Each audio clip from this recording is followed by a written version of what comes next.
दोस्तों, स्वागत है आपका ज्ञान से भरी कहानियों की इस रोचक दुनिया में। दोस्तों, जीवन में कहानियों का विशेष महत्व होता है क्योंकि इन कहानियों के माध्यम से हमें बहुत कुछ सीखने को मिलता है। इन कहानियों के माध्यम से आपको जरूरी ज्ञान हासिल होता है जो आपको आपकी लाइफ में बहुत काम आता है। यहाँ पर बताई गई हर कहानी से आपको एक नई सीख मिलेगी जो आपके जीवन में बहुत काम आएगी। हर कहानी में कुछ न कुछ संदेश और सीख छुपी हुई है, तो ऐसी कहानियों को जरूर सुने और अपने दोस्तों और परिवारों में भी जरूर शेयर करें। तो चलिए शुरू करते हैं हमारी आज की कहानी। एक बार एक बौद्ध भिक्षु भिक्षा लेने एक नगर में गया हुआ था और सारे नगर के लोग उसकी सेवा करना चाहते थे क्योंकि उस समय बौद्ध भिक्षुओं का बहुत सम्मान था। इसलिए जिसे भी पता चला दौड़ा दौड़ा उस भिक्षु के पास पहुंचा। उन्हीं में से एक वेश्या भी थी जिसने उस भिक्षु के बारे में सुना तो उसे देखने चली गई और जैसे ही उसने उस भिक्षु को देखा वह देखती ही रह गई। उसने उस भिक्षु के पैर पकड़ लिए और कहा कि मैं एक वेश्या हूं और कोई भला आदमी मेरे द्वार तक नहीं आता, इसलिए मैं ये चाहती हूं कि आप मेरे अतिथि बनकर मेरे साथ चले ताकि कुछ दिन मैं भी आपकी सेवा कर लूं। असल में वो वेश्या उस भिक्षु पर आसक्त थी।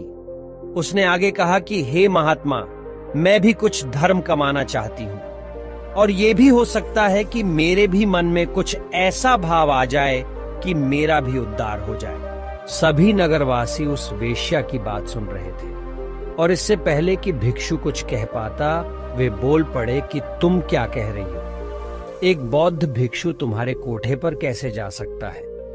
इससे तो भिक्षु को पाप लगेगा।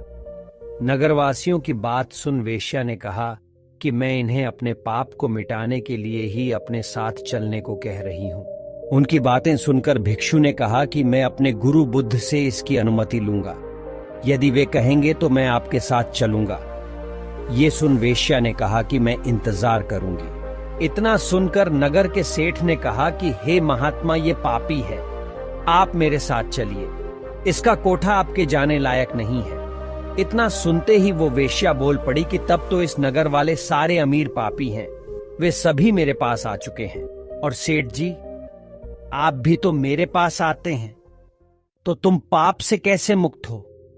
तुम भी पापी हो। यदि ये महात्मा मेरा उद्धार करना चाहते हैं तो तुम्हें कोई आपत्ति नहीं होनी चाहिए। नगर का सेठ चुप हो गया और बौद्ध भिक्षु गुरु बुद्ध के पास अनुमति लेने लौट गया।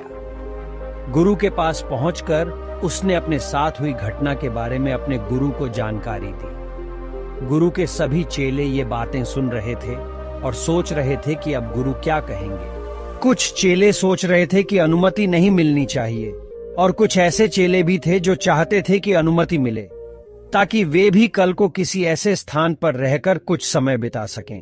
गुरु ने सब कुछ सुनकर कहा कि जाओ और उस औरत का भला करो। आज्ञा पाकर भिक्षु लौट गया और कुछ महीने बाद उसी औरत वेश्या के साथ लौट आया। उसे औरत के साथ आया देख सभी चेले आपस में कहने लगे कि देखा संगत का असर। आखिरकार इस औरत ने अपना जादू चला ही डाला और अच्छे भले भिक्षु को सांसारिक जीवन जीने वाला बनाकर अब शायद विवाह की अनुमति लेने आई है। लेकिन गुरु को पता था अपने चेले का, इसलिए गुरु उन्हें आता देख मुस्कुरा रहे थे। भिक्षु ने अपने गुरु के पैर पकड़े और कहा कि हे गुरुजी, मैंने इस औरत का उद्धार कर दिया है। अब ये एकदम शुद्ध आत्मा बन चुकी है, अतः इसे भी अपना शिष्य स्वीकार करें। ये सब सुनकर सभी भिक्षु आश्चर्य में पड़ गए कि ये कैसे हुआ। चरित्र तो हमेशा बुरे के साथ रहकर अच्छे का खराब होता है।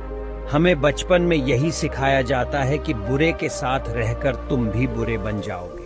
तब गुरु ने कहा कि देखो, इस भिक्षु को जिसने मेरी आशा के अनुरूप कार्य किया, इस औरत के चरित्र को अपने चरित्र जैसा बना दिया, न कि खुद को बदलने दिया। ये ठीक उसी प्रकार है जैसे कमल कीचड़ में रहकर भी कीचड़ जैसा नहीं होता। इसीलिए मैं इस कहानी के माध्यम से ये कहना चाहूंगा कि आपके अंदर यदि बुरे विचार आते हैं तो अपनी संगत बदल डालिए। अच्छे लोगों के साथ ही आप अपने आप को ढालने की कोशिश करें। जैसे आप बुरे विचारों का स्वागत करते हैं, वैसे ही अच्छे विचारों को भी अंदर आने दें, उनका विरोध न करें। जैसे ही आप अच्छे विचारों के लिए अपने मन के द्वार खोल देंगे, आप पाएंगे कि आप एक अच्छे इंसान बन चुके हैं। हमें आशा है कि आपको कहानी अच्छी लगी होगी और बहुत ही अच्छे तरीके से समझ में आई होगी। अगर आपको हमारी वीडियो पसंद आई हो तो वीडियो को एक लाइक और चैनल को सब्सक्राइब करें और दोस्तों के साथ वीडियो को शेयर कर दें और कमेंट करना ना भूलें। आपका एक कमेंट हमें मोटिवेट करता है और आपके लिए अच्छी वीडियो लाने के लिए प्रेरित करता है। Thanks for watching my all YouTube family. Thank you so